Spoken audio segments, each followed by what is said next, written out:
Thing number four, now we're talking tariffs. I'm sure everyone has seen those in the headlines over the last week or so.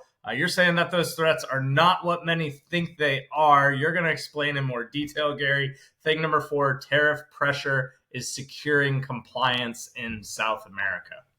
All right, Rob. So tariff concerns started about 15 minutes after President Trump took his oath of office. That was just 2 weeks ago. I know it seems like 2 years for a lot of people. Again, he's been flooding the zone with enormous amounts of activity and executive orders. And in a post for DKI subscribers last week, I wrote at length about President Trump's tariff talks. And one of the points I made is that President Trump often doesn't actually want tariffs. He will often, not always, but often use the threat of tariffs to get cooperation on unrelated issues. And we got a perfect example of that just a week ago. President Trump was repatriating a plane load of Colombian citizens when the president of Colombia said, hey, we are not giving your plane permission to enter Colombian airspace or to land here. And the Colombian government threatened to shoot down the U.S. plane. Now, Colombia does have sovereign control of their airspace, and the U.S.-based plane politely turned around and landed in Miami. Shortly after that, President Trump threatened visa restrictions. They proposed a travel ban and said that he would immediately implement a 25% tariff on all imports from Colombia. Then he added that if he didn't get compliance, that tariff would rise from 25% to 50% the following week. Coffee prices immediately rose, breakfast got more expensive, and the president of Colombia quickly reversed his position, at one point offering to send his own personal plane to pick up his Colombian citizens. So DKI is not going to comment on immigration policy. But here's my point. Whether you like or dislike this action, whether you agree or disagree with President Trump's policy, the point that we're making is that the political analysis we provided our subscribers and clients a week ago was correct. This is a situation where President Trump didn't want tariffs. He used the threat of tariffs to successfully gain compliance on a non-tariff issue. Gary, with that, we've also heard a lot about Mexico and Canada as it relates to tariffs. What the heck's going on there with Mexico and Canada, our neighbors to the north and south? Well, Rob, that has been making the markets crazy since midday last Friday.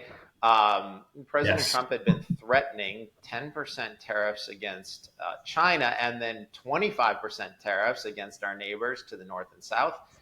Canada and Mexico. And last Friday, in the middle of the day, President Trump said those tariffs were going to go into effect. And at the time, he was saying on the 1st, then he said, on Tuesday, which at this point is tomorrow. And the markets immediately panicked and started to sell off. The crypto markets plummeted. The crypto coins got obliterated. Bitcoin was down big. Everybody was in a panic over the weekend. And it was a really interesting, confusing situation because while the administration was threatening tariffs against Mexico and Canada, they were claiming that was in exchange for a mix of border security and other economic items related to helping these, let me reframe that. The administration was threatening tariffs against Mexico and Canada in exchange for a mix of border security. They wanted to reduce the flow of people entering the United States illegally and to reduce fentanyl from crossing the border. And that was what the discussion was. And the reason I was potentially skeptical about that is as late as this weekend, high-ranking officials from Mexico and Canada were saying, okay, we're open to collaborating with the U.S., but we don't know specifically what they want. How can we cooperate if we haven't gotten specific demands or requests? And the whole time, the administration was saying tariffs are going to go into effect. Now, what I speculated is that this was actually an attempt to prevent the use of Mexico and Canada as a backdoor for China. During President Trump's first administration, Mexico and Canada, China would ship goods through there to evade their tariffs. And so by announcing 10% tariffs on China and 20%, 25% on Mexico and Canada, what the president was doing was telling China it's going to be cheaper for you to comply with our tariffs than to use our allies and neighbors as a way to evade them. And so what we concluded was sometimes President Trump wants tariffs, sometimes he wants something else. Now, earlier today, we did get agreements with Mexico and with Canada for better border security, for help preventing more people from crossing the border illegally, for help preventing fentanyl from crossing over.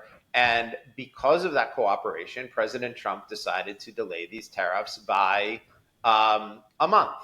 And so, again, this is a situation where if what we're reading is true, it could be President Trump using tariffs to get cooperation on other issues, or it could be a hybrid situation where he's trying to get more cooperation on border security and trying to discourage China from using our neighbors to evade our trade restrictions. We'll know more over the next month as these things play out.